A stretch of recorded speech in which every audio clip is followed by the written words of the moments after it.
Bienvenue, mesdames, messieurs. Dans un climat d'attentisme par rapport au dénouement de la crise politique qui courant avril mais aura beaucoup fait parler du Bénin, le régime Talon, tant bien que mal, poursuit son chemin. Le vent de renouvellement de bien des institutions souffle à fond aux couleurs des seules deux formations politiques présentes à l'Assemblée nationale et acquises à la cause du chef de l'État. Le comité d'orientation et de supervision de la liste électorale permanente informatisée COSLEPI n'aura pas échappé au principe.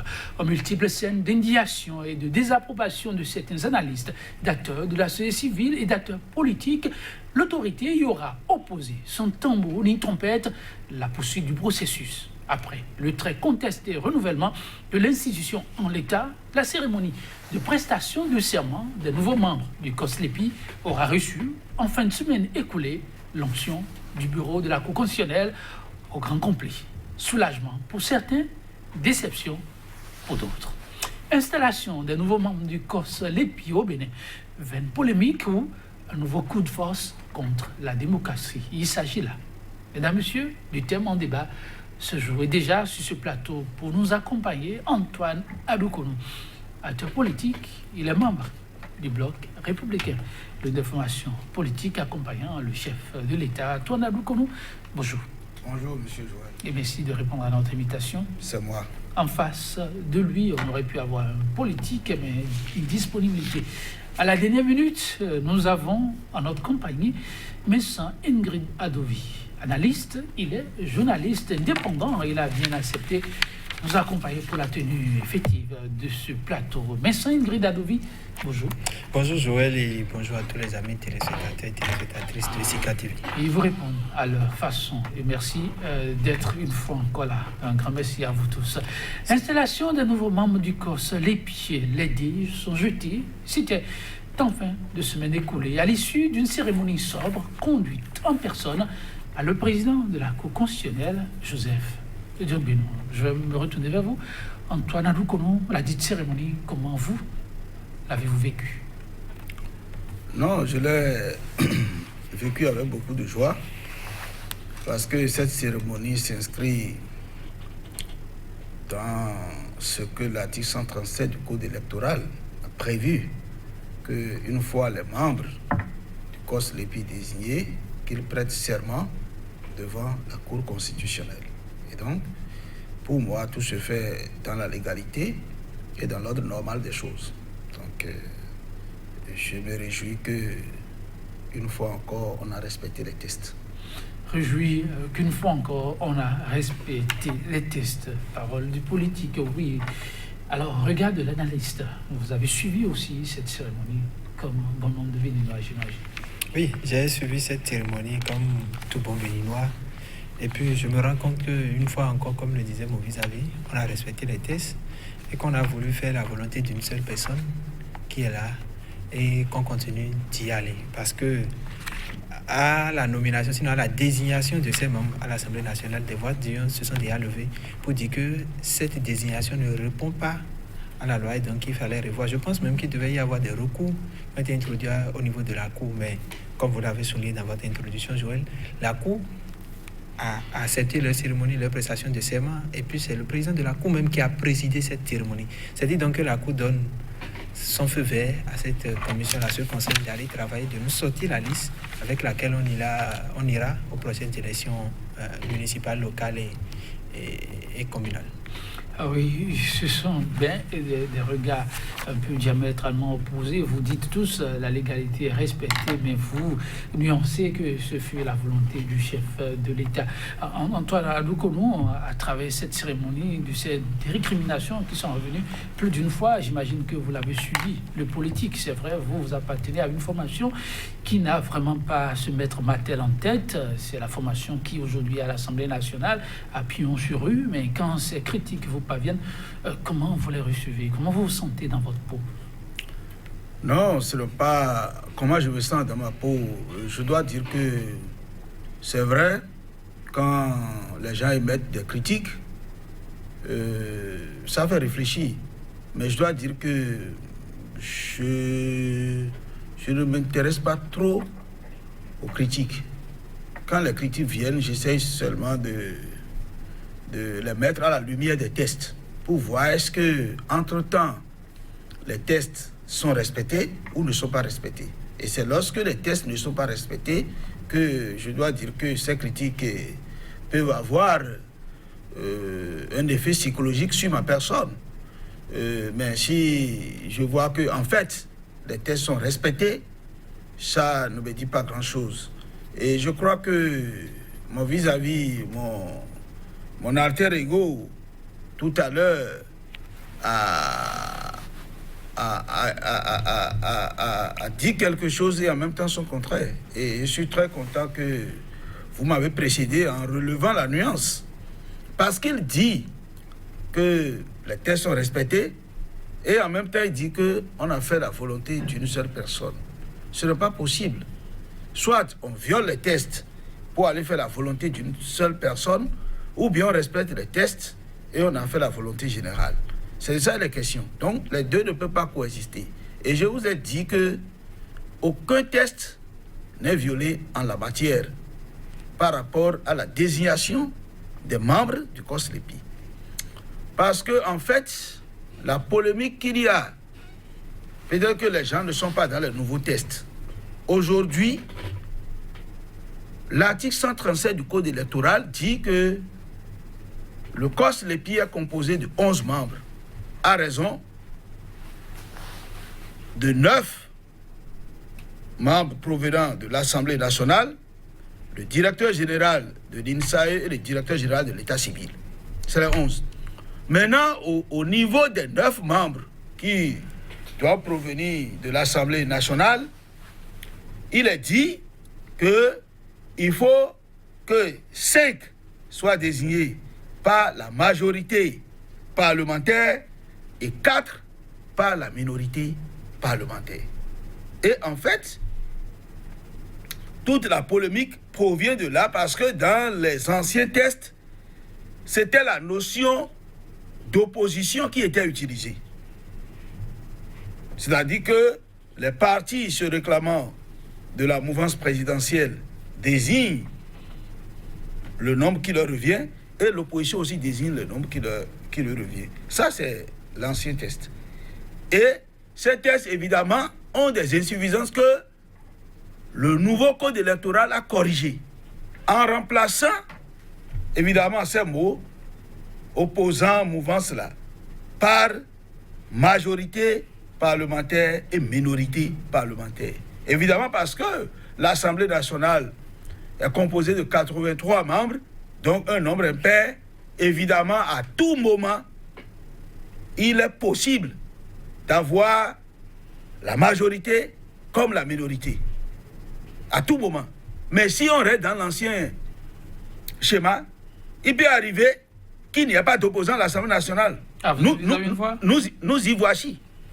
Vous ne pouvez pas, les partis, le Bloc républicain et l'Union progressiste se réclament tous du soutien du pouvoir. Justement, à cet effet et cet indice que tout était plutôt pensé à l'avance pour avoir une assemblée, même si jusqu'à présent il devra continuer de s'élever pour dire qu'elle est illégitime, l'assemblée en place, que tout était pensé depuis lorsqu'il était question d'aller au vote de ces nouveaux tests.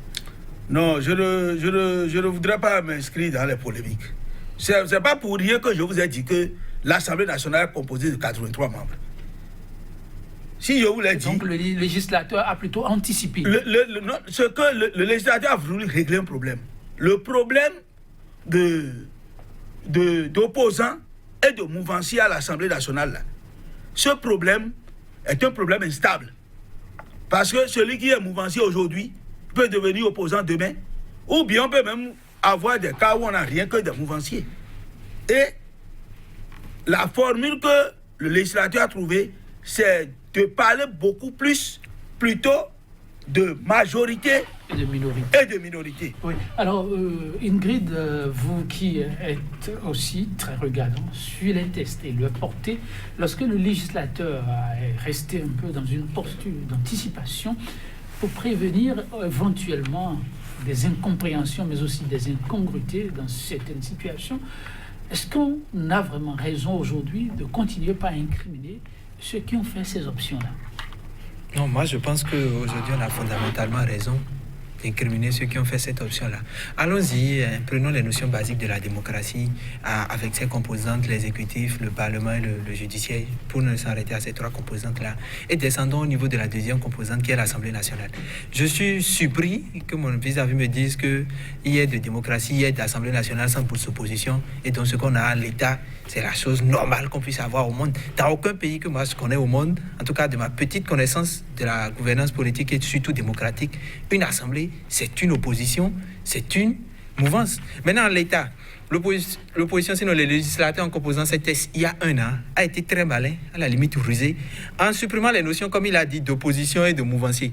Quand vous lisez le nouveau code électoral, c'est dit clairement 5 de la majorité parlementaire et 4 de la minorité parlementaire.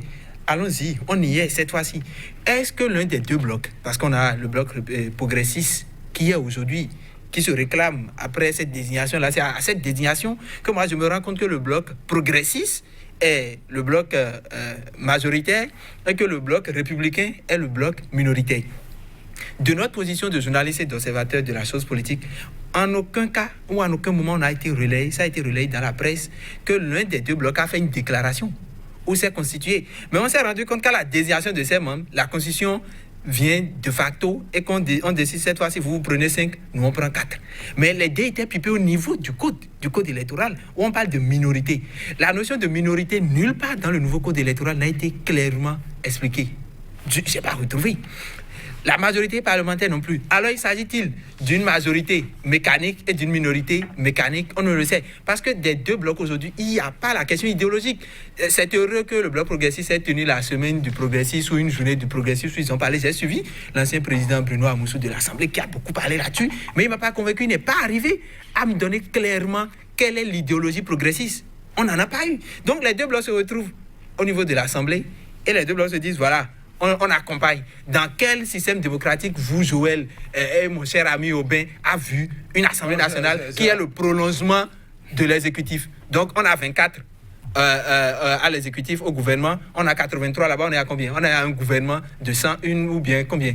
On est à combien là? 104 ministres. Oui, c'est moi qui le dis qu'on a un gouvernement de 104 ministres. C'est pire que ce qui se joue au Congo actuellement. Et moi, ça me fait rire à la limite. Parce que même si on a les tests, il y a le bon sens.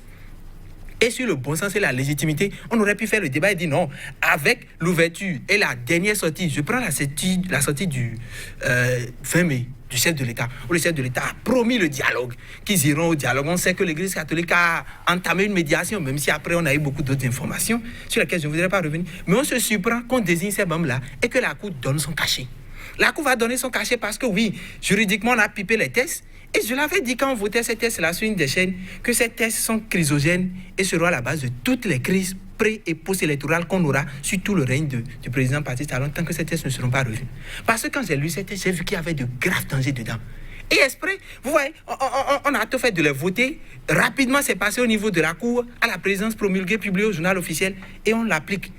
Pendant qu'on violait toutes les dispositions de la CEDEAO qui interdisaient de retoucher aux tests 6 mois, à 6 mois des élections. Mais on n'a que fait de cette disposition-là. Aujourd'hui, on se rend compte que l'opposition n'est pas présente à l'Assemblée nationale. On fait un COSLEPI, un conseil national ou un conseil d'orientation et de supervision de la liste électorale permanente et informatisée, composé que des membres, ou sinon que des proches du chef de l'État, sinon que des politiciens qui donnent 4 feu vert au chef de l'État. Est-ce que de vous à moi, Joël, de notre position d'analyse, on est sûr que cette liste-là qui sera sortie sera une liste sortie et accepté par tous? Parce que toute la question à ce niveau, si la liste est déjà contestée, qu'est-ce qu'on aura lors des prochaines élections municipales et locales? En tout cas, oui, le COSLEPI, mission phare, aller au toilettage, des tests devant conduire au scrutin. Le scrutin, le Bénin se prépare, même si la crise est toujours là, la crise politique, pour embrasser d'autres scrutins. Il s'agit des élections communales et local. Aubin Adoukonou, votre vis-à-vis, a évoqué plusieurs aspects. Je vous laisse la parole en entendant de revenir à ces scrutins qui, pour certains, mériteraient qu'on aborde désormais les préoccupations de la cité avec beaucoup de tact. Vous y allez. Je voudrais d'abord dire que c'est Antoine Aloukonou, que c'est pas Aubin. Il a fait affaire, l'erreur et vous l'avez répété. Donc, Oh, je l'ai répété. Vous l'avez Je m'en suis pas rendu compte. Dans un clin d'œil à votre frère Aubin, Oui. qui est sur le même front que vous, Voilà. mais à d'autres. Lui, il est à l'Union progressiste. Ok, voilà. Voilà. Donc, vous êtes républicain. Moi, je suis républicain. Chacun fait son choix. Chacun fait son Voilà. choix, mais vous appartenez toujours à la grande famille. À la grande famille. Ok. Je crois que, à voir les analyses de mon alter ego, j'ai vu que on est toujours dans la logique que ce Parlement-là n'est pas un Parlement légitime. Et je crois que ce débat, nous l'avons fait pendant plusieurs séquences et je ne voudrais pas revenir là-dessus. Mais je dis que par principe, l'Assemblée est déjà là. Donc, on ne peut plus désigner des gens dans l'Assemblée aujourd'hui et on va continuer de dire que ceux qu'on a désignés sont tous du pouvoir. Non, on est déjà parti de l'hypothèse que l'Assemblée là n'a que des gens du pouvoir. Donc, toute intention qui sort de cette Assemblée nationale doit être un reflet. Donc, on ne doit plus s'étonner aujourd'hui qu'on désigne des gens au niveau de l'Assemblée nationale et que tous ceux-là sont du pouvoir. Non, puisqu'on a déjà accepté le principe qu'à l'Assemblée nationale, actuellement, qu'il n'y a pas d'opposition. Votre vis-à-vis semble dire que si c'est vrai que le chef de l'État, le 20 mai, a fait une sortie où il parlait du dialogue, il faille, quand on sait qu'il y a une mesure comme celle-là à prendre, essayer de faire du dialogue une réalité afin de voir comment en arriver à prendre des décisions beaucoup plus consensuelles. C'est ce que j'ai cru comprendre à travers ça. Oui, non, moi, mon raisonnement, il est scientifique. Je prends par exemple, la disposition a déjà prévu comment il faut que les 9 membres doivent être désignés au niveau de l'Assemblée nationale. Et tout en étant scientifique, quand votre dit qu'il faut aller puiser dans cette sortie du chef de l'État, vous pensez que cette sortie tenait rien que... Si, c'est ce que je disais tout à l'heure. Oui. C'est pourquoi je parle de la configuration initiale de l'Assemblée nationale pour en aboutir aux échantillons qui sortent. Parce que le problème ne se pose même pas pour le corps épiscopal. Ça va se poser pour toutes les institutions qui doivent avoir des désignations partant de l'Assemblée nationale. Parce que... ça s'est fait déjà bien. Voilà, donc, si aujourd'hui, on veut une configuration du COSLEPI qui doit contenir l'opposition, ça veut dire qu'il faut d'abord modifier la configuration de l'Assemblée nationale pour qu'il y ait au moins des opposants dedans avant qu'on ne puisse extirper un échantillon qui contient d'opposants. Donc il n'y a pas d'opposants à l'Assemblée nationale. Aucun échantillon provenant de là ne peut contenir d'opposants. C'est ça. Donc le débat ne doit pas se faire en amont. Si on fait ce débat aujourd'hui, ça veut dire qu'on nous retourne à la question de la dissolution de l'Assemblée nationale, qui n'est pas une question possible, parce qu'aucun test de la République ne permet aujourd'hui de dissoudre les institutions de la République. Alors votre vis-à-vis évoque un autre aspect au travers de son intervention. Il parle d'une décision qui pourrait porter préjudice pour les choix opérés, les choix législatifs, bien entendu, non, électoraux, à opérer dans les jours, les mois à venir. Car, dit-il, qui pourra garantir la transparence quand on sait que tous font presque allégeance au chef de l'État? Que répondez-vous? Voilà, avant d'en arriver là, je voudrais d'abord dire, parce que il a incriminé la Cour constitutionnelle comme d'autres d'ailleurs. Et je dis qu'il n'en est pas question, puisque la Cour constitutionnelle n'exerce qu'une prérogative que lui donne le code électoral. Ce n'est pas la Cour qui a dit, si vous finissez, venez prêter serment devant moi. C'est le législateur qui l'a prévu. Et ça a été toujours comme ça depuis les anciens codes. D'accord? La Cour constitutionnelle ne peut pas déroger à sa règle, à ses prérogatives. Maintenant, si les gens ont saisi la Cour par rapport, parce que certainement puisqu'il y a eu les rumeurs, les gens ont saisi la Cour. Est-ce que la saisine de la Cour suspend la prestation de serment? Non, il n'y a aucun texte qui dit si les membres du corps de l'épi sont désignés et qu'il y a des recours devant la Cour constitutionnelle les concernant, que le recours est suspensif. Aucun texte ne l'a dit. Donc le recours n'est pas suspensif. À partir de ce moment, le recours est là et la Cour fait son travail et après la Cour va examiner le recours. C'est deux procédures différentes. Le recours n'est pas suspensif.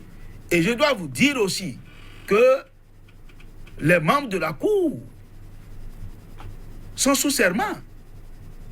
Ils ont prêté serment conformément à l'article 7 de la loi organique sur la Cour constitutionnelle, en disant qu'ils ne peuvent faire des consultations publiques ou se prononcer publiquement suite des questions relevant de la compétence de la Cour.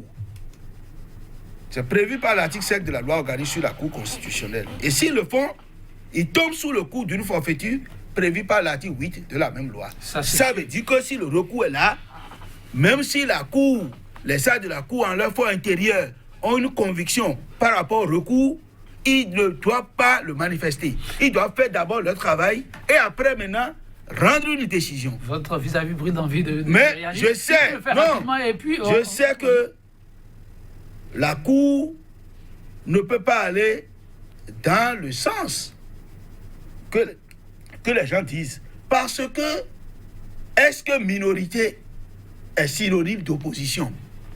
Est-ce que majorité est synonyme d'appartenance au pouvoir? Explicitement, le texte ne le dit pas. Non, le texte ne le dit pas. Et pourquoi le texte ne le dit pas? Je vous ai dit que les anciens textes l'ont dit. Et la difficulté, c'est que ce que le législateur a imaginé. Bon, supposons aujourd'hui. Ce silence n'entretient-il pas davantage la confusion? Supposons. À la question.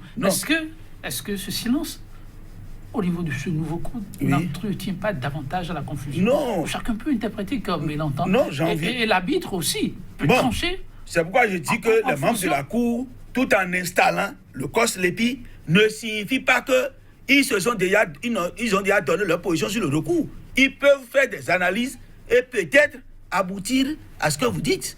Mais moi, j'en doute fort parce que si aujourd'hui on assimile la notion de minorité à l'opposition, ça veut dire qu'on ne peut plus désigner les membres du COS-LEPI, puisqu'il n'y a pas d'opposition à l'Assemblée nationale. C'est de ça que je vous parle. Il n'y a pas d'obstacle pour ne pas aller à la désignation. Et non, si jamais on dit, la Cour fait le raisonnement que minorité signifie opposition, ça veut dire qu'on ne peut plus désigner les membres, puisqu'il n'y a pas d'opposants. Vous répondez à la seconde question avant sa réaction, ou bien vous lui laissez la parole? Non, j'en viens. Oui. Mais je voudrais dire que c'est vrai que le fait que nous avons cette configuration à l'Assemblée nationale, je dirais, ça c'est mon avis personnel, c'est pas l'avis de mon parti, c'est mon avis personnel. C'est une situation difficile pour nous, mais on est obligé de faire avec. Parce que, d'une manière ou d'une autre, on est déjà là. Pourquoi je le dis? L'esprit même du législateur en parlant de majorité, de minorité, c'est de faire en sorte que il y ait quand même deux camps qui se surveillent. Bon, et là, vous avez des camps qui se surveillent? Non, ça dit, je dis, mais la situation qui s'est présentée aujourd'hui, c'est que il n'y a pas d'opposant à l'Assemblée nationale. On va évoluer. Et je vais vous dire que c'est la confusion que vous faites en disant que l'Union progressiste égale bloc républicain, c'est faux. Hein. C'est faux. Je vous ai dit, ça là, c'est faux. C'est ce que vous pensez. Parole de l'acteur politique. Alors, la question de la transparence. On va évoluer avec votre émission. La question de la transparence évoquée par votre vis-à-vis, vous dites quoi? Par rapport à la transparence. Et là, je vais lui dire qu'il y aura une transparence totale. Vous savez pourquoi? Non. Qu'est-ce que le COS-LEPI fait par rapport à la liste? Ce que le COS-LEPI fait est précis. Le COS-LEPI, là, d'abord, c'est une structure administrative. C'est l'ANT qui fait le travail technique. Mais L'actualisation lui-même, en soi, c'est quoi? C'est précis. Il y aura les opérations d'appurement. Et par appurement, nous entendons rectification matérielle. Si je veux écrire Joël Yetonji, et au lieu d'un L, j'écris 2 L, coche les piles là, il va permettre, on va corriger. Il y a la radiation, les gens qui sont décédés, ou bien les gens où des décisions de justice expressément dit d'enlever de la liste. Par exemple, quelqu'un qui est condamné et qui ne peut plus être électeur et que son nom était sur la liste, une décision va venir de la Cour constitutionnelle pour dire celui-là, enlevez-le. D'accord? Il y a la mise à jour. Les gens qui n'avaient pas l'âge, qui n'avaient pas atteint l'âge de vote, s'ils ont 18 ans, on les intègre. Donc, il y a que ce que le code électoral doit faire là. C'est précis. Et personne ne peut le faire sans une pièce justificative. Moi, je connais un ami personnel qui n'a pas pu participer aux élections parce qu'il a des problèmes d'inscription sur la liste électorale. Il est membre du Bloc républicain. Et vous savez que c'est Janvier Yawero qui avait désigné le poste. Donc si les choses étaient aussi faciles... Le politique oui, a observé pendant longtemps que les tests ont toujours été clairs et qu'à cette étape, il y a toujours eu de remous. Dès lors qu'on en arrive à actualiser ces fichiers, on sait que c'est l'occasion rêvée pour soit inscrire des noms qui n'existent pas. C'est pas possible. Non. Vous savez, de par le passé, on a vécu ça. Et je vous ai dit qu'aujourd'hui, ce n'est pas possible. Les politiques étaient obligés de se surveiller. Et quelle garantie les uns les autres ont désormais pour pouvoir le faire mieux? Moi, je parle quand même en tenant compte des tests. Qu'est-ce que l'actualisation? On dit enlever quelqu'un qui est décédé. Vous l'avez expliqué. Maintenant, la personne serait vivante, vous allez l'enlever. Malheureusement, hier, des personnes mortes, on les retrouvait sur les listes. Ça a existé dans ce pays et vous l'avez aussi observé. Je ne refuse pas. Okay. On lui donne la parole et on revient pour évoluer. Vous avez une grille. Je finis en disant que même si, éventuellement, ce cas arrivait, le Code a prévu, en son article 218, que n'importe quel citoyen peut saisir la Cour constitutionnelle pour fraude sur le fichier électoral. Donc cette garantie existe encore. Qui existe, Ingrid, pour tous ceux-là qui hésitent, qui doutent. Eh bien, si le mois ne peut pas aider les administratifs à faire le travail en toute quiétude, sérénité et abnégation, il y a là un autre goulot d'étranglement. Il s'agit de la Cour constitutionnelle, rapporte et rappelle ici Antoine Adoukonou, pour faire l'appurement qui s'impose afin d'éviter qu'on se retrouve dans des travers. Oui, Ingrid, vous l'avez suivi minutieusement. Qu'avez-vous envie de dire? Assez d'éléments évoqués, oui. Oui, assez d'éléments, et puis vous permettez que je fais la remarque qu'il a été très long aussi. Oui, il n'y a pas de problème, puisque vous êtes là pour parler, il ne fallait pas l'interrompre. Excuse-moi, c'est le cours du débat qui m'a amené là. C'est de bonne guerre, cher ami. On est tous là pour faire nos analyses. Je remarque qu'il me rejoint entièrement pour dire, en fait, que les tests, les dés étaient pipés dès la base au niveau des tests. Parce qu'on savait dans le subconscient populaire que la minorité désignait explicitement l'opposition et que la majorité désignait la mouvance. Cette fois-ci, ceux qui nous dirigent, très intelligents et très futés, ont eu le réflexe là, l'intelligence de glisser, de sortir l'opposition et de glisser cette fois-ci la minorité. La minorité qui se fait de manière mécanique maintenant, parce qu'il suffit simplement que l'un des deux blocs dit moi j'ai 40 députés ou 45 et que l'autre a 39. Et puis là, vous comprenez, la minorité et la majorité sont constituées. Maintenant, il a évoqué la question du bon sens et que lui-même personnellement, il a parlé de ses ressentiments personnels, que lui-même ça le dérange que ça puisse se passer en l'état. Mais je vais vous raconter une petite anecdote d'une amie sénégalaise qui est doctorante en droit public, qui m'a appelé une fois au téléphone. Qu'est-ce qui se passe chez toi? Je lui ai dit bon, c'est ça. Il m'a dit pardonne-moi, mais je vais te dire ceci. Vous avez inventé la démocratie en 90 et 30 ans après, vous avez inventé une autre forme de dictature. Je ne sais pas si vous êtes en train de voir un peu la comparaison que cette amie est en train de me faire. Mais moi, je l'ai compris. Et c'est au cours de ces derniers événements-là que je me rends compte qu'elle avait raison depuis qu'on a modifié ces tests.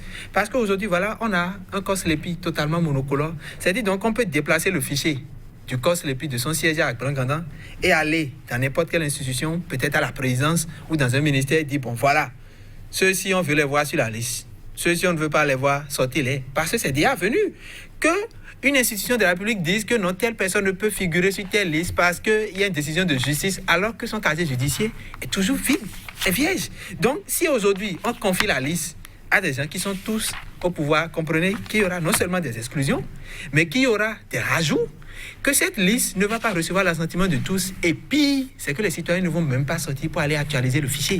La leçon du 28 avril dernier, je pense que ceux qui nous gouvernent ne l'ont pas encore compris. L'expression que le peuple a voulu donner, c'est dire qu'on n'est pas d'accord. Parce que si en temps, les chiffres ont suivi des modifications entre les deux institutions, soit la Sénat et la Cour constitutionnelle, et qu'on en est à ce résultat de 26 ou 27%, qu'est-ce qu'on aura si cette fois-ci, depuis l'appurement de la liste, les citoyens ne participent pas? C'est-à-dire donc qu'on nous dira que vous n'avez pas la liste en main, parce que c'est le COS, après appurement et actualisation, qui va transmettre la liste à la Sénat. Et c'est avec la Sénat, c'est la Sénat qui va organiser les élections. Rassurez-vous que bientôt, il y aura aussi des modifications au niveau de la Sénat. Et toujours, tout part de l'Assemblée. Donc si on a une Assemblée monocolore, c'est une nouvelle forme de démocratie que le Bénin a inventée. Et en l'espèce, toutes les institutions seront contrôlées par la présidence, seront contrôlées par le chef. Comment peut-on avoir cette confiance-là? On est en crise de confiance aujourd'hui et nos gouvernements semblent nous dire qu'on n'est pas en crise de confiance, que tout est normal. Est-ce que la légalité peut se substituer à la légitimité dans un système démocratique? Je pense que la réponse c'est non. Donc on doit pouvoir s'asseoir et dire, est-ce qu'on est fier soi-même d'y aller? Moi j'ai pensé à une scène qui sera très macabre. Mais remarquez que les élections où on va là, c'est des élus locaux, des élus que j'appelle des élus de proximité. Vous avez déjà vu tout ce qui s'est passé pour la crise pré- et post-électorale. Imaginez qu'en l'espèce, on désigne un chef quartier où dans son quartier, les gens ne sont pas allés voter. Vous pensez que ce chef quartier-là, il est en sécurité?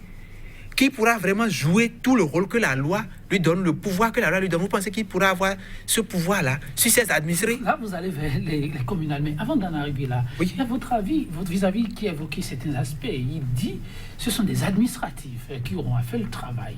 Et en dehors des administratifs, s'il s'avérait qu'il y a des couacs, des maldonnes ou des malfaçons, eh bien, il y a l'arbitrage de la Cour constitutionnelle. Vous ne trouvez pas que c'est suffisant? Non. Je vous dis que ce n'est pas suffisant.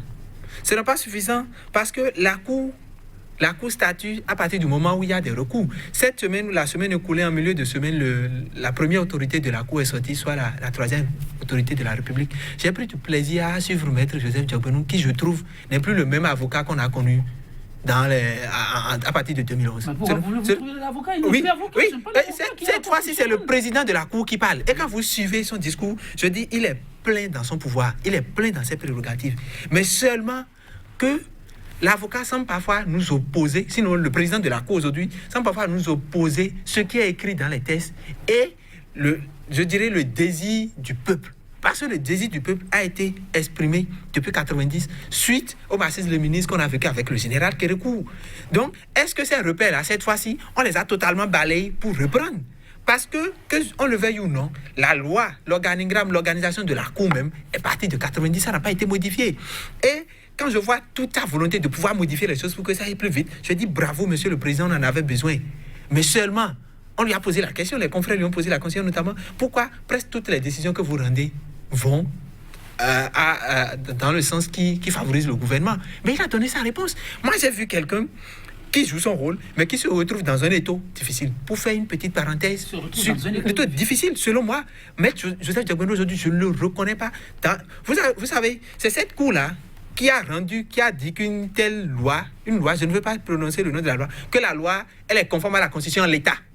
Donc, c'est-à-dire que tous les articles contenus dans la loi sont conformes à la Constitution. Et que quelque temps après, quand un citoyen formule un recours, ou revient, on dit qu'on parle de recours en l'étude d'inconstitutionnalité, et que la Cour revienne là-dessus. Ça vous a embêté? Énormément embêté. Ça m'embête, pourquoi? Parce que depuis que moi je suis entré en fac de droit, on m'a dit que les décisions de la Cour sont sans recours. Et le professeur Diogbenou a été mon professeur. Donc, ce ne sont pas les enseignements qu'on a reçus en cours de droit qu'on nous applique là. Parce que si aujourd'hui, on dit que telle loi peut être relue. Joël, vous permettez? Oui, je peux, mais vous ne considérez pas que là, votre ancien professeur est dans l'opérationnel, et dans l'opérationnel... Non. Et il a même exposé les délais que la Cour a pour statuer. C'est plusieurs commissions qui travaillent avant que la Cour ne rende une décision. Donc si aujourd'hui, par exemple, la Cour donne une décision, une autre Cour vient, la Cour peut revenir et dire telle décision qui était rendue par telle Cour a été revue parce qu'un citoyen a adressé un recours en relecture ou tout ce qu'on nous a sorti comme motif. C'est-à-dire qu'à partir de ce moment, la conséquence directe, c'est que les décisions de la Cour ne sont sans plus recours, mais les décisions de la Cour peuvent être contestées, peuvent être revues. À partir de ce moment, c'est notre démocratie qui est totalement athée. Parce que pour moi, la seule institution à laquelle moi j'ai encore confiance aujourd'hui, c'est la Cour et notre système de justice. C'est les deux institutions là, sinon au Parlement, il n'y a plus espoir au Parlement. Les lois vont commencer par passer comme des lettres à la poste bientôt. Vous avez vu depuis qu'ils sont là, est-ce que vous avez vu des projets de loi, des propositions de loi venir à la Cour? C'est qu'on est encore au laboratoire et on est encore en train de élaborer de nouvelles formules très magiques, dignes des gens les plus intelligents de la République pour nous étonner encore. Ils vont nous étonner dans les lois qui vont venir. Cette crise de confiance ira très loin, au point où le processus, moi je crains que le processus d'actualisation puisse aller à sa fin. Dans les dispositions, il est dit quelque part que la liste est affichée 15 jours dans les lieux publics. Vous savez que quand le peuple est mécontent, le peuple ne se laisse pas faire.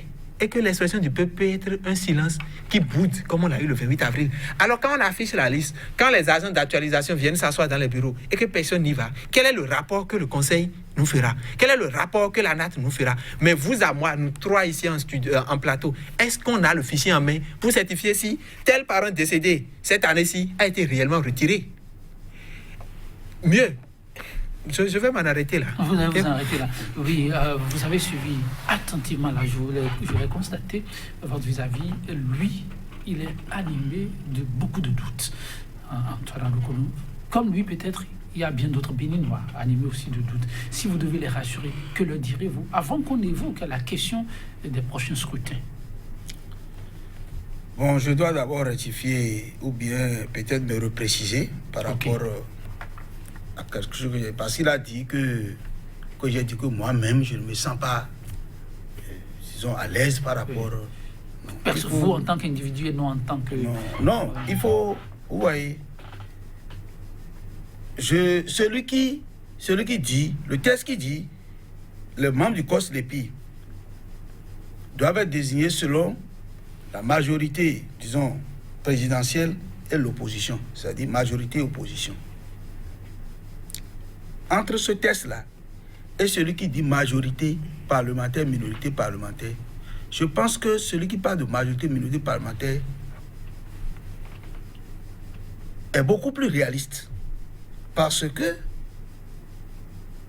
il se peut qu'on n'ait pas d'opposition à l'Assemblée nationale. Comment va-t-on désigner les membres du COS?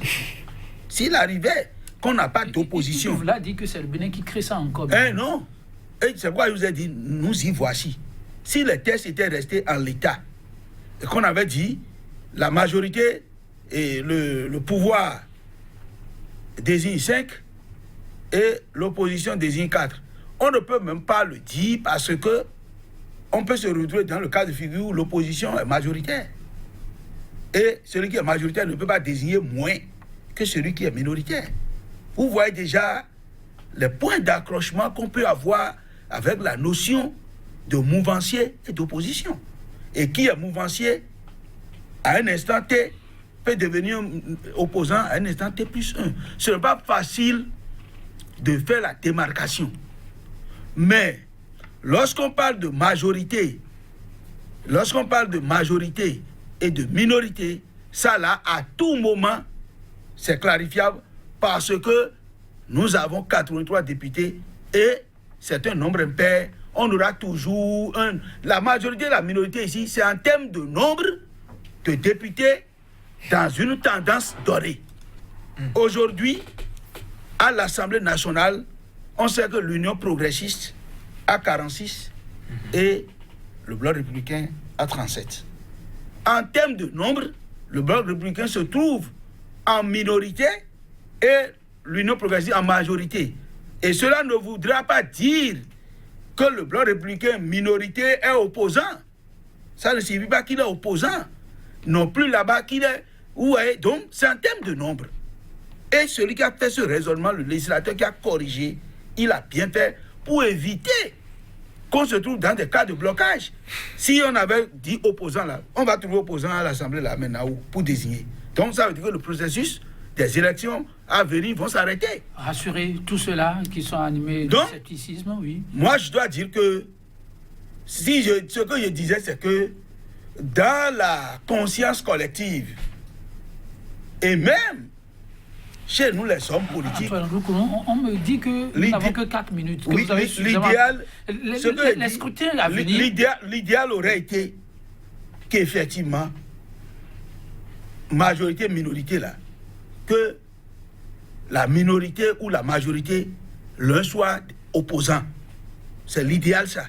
Mais, à défaut de l'idéal, on fait avec ce qu'on a pour ne pas arrêter le processus. Alors, est-ce qu'il faut craindre pour les scrutins à venir? Moi, je ne crains rien. Je ne crains rien parce que je continue de faire foi aux institutions que nous nous sommes données.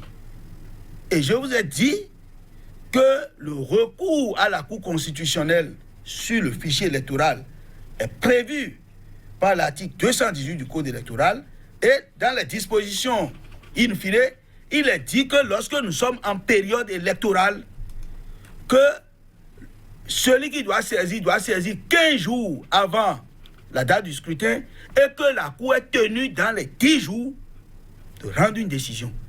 Ça veut dire qu'on ne peut pas, même si le fichier, il y a des problèmes, la Cour même est encadrée dans 10 jours pour donner satisfaction aux citoyens. Donc, toutes ces dispositions sont là pour encadrer le processus. Donc, nous devons quand même avoir un minimum de confiance aux institutions. Et j'ai dit que le problème a quitté loin. C'est le fait qu'on s'est retrouvé avec une assemblée pareille qui cause tous ces problèmes. Alors, et il a parlé du cas de la Sénat.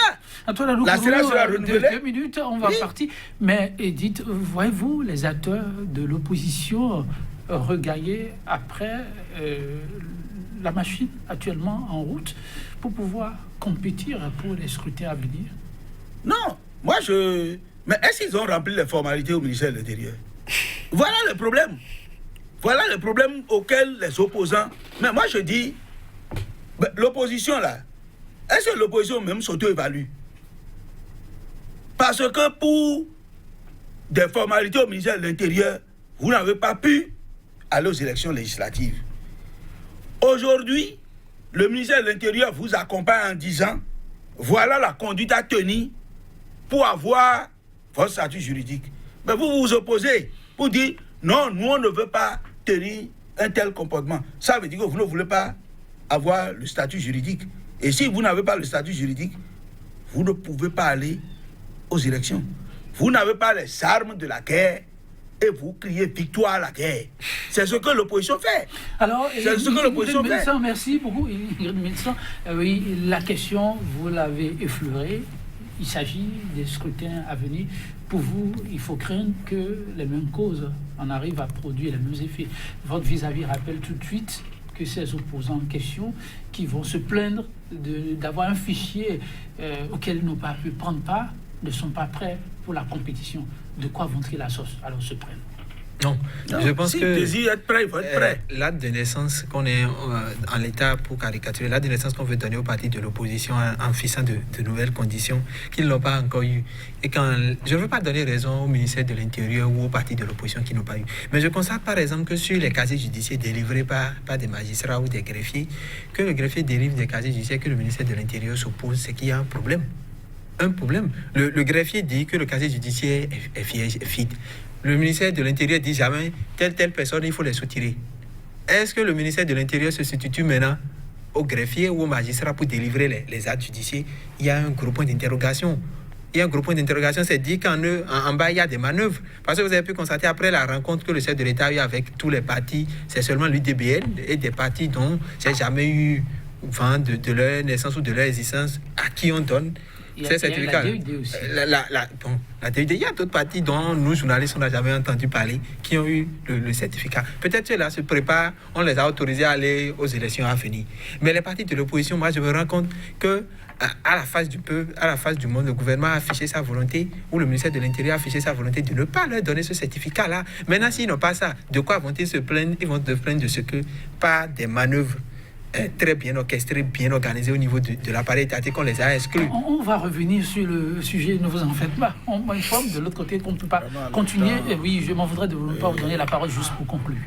Bon, mais je dois dire que... Pour conclure, je vais dire à mon frère que le certificat de conformité est un document caduc depuis le 17 mars. Aucun parti ne peut plus avoir ce document-là. C'est ça, vous avez voulu conclure. L'UDBN n'en a pas eu. Mais merci, ils ont eu le récépissé. Merci définitif. pour la contribution. Aucun parti ne peut plus l'avoir. Votre conclusion, Ingrid Mensa? Ma conclusion, c'est juste finir l'anecdote pour dire je ne connais rien qu'on envoie en l'air qui ne redescend pas suité. Merci. On vous aura compris. Merci pour votre disponibilité pour ce débat. Chers téléspectateurs, ce fut un plaisir, ne vous en faites pas. Ainsi va la réalité des médias en studio. Le temps.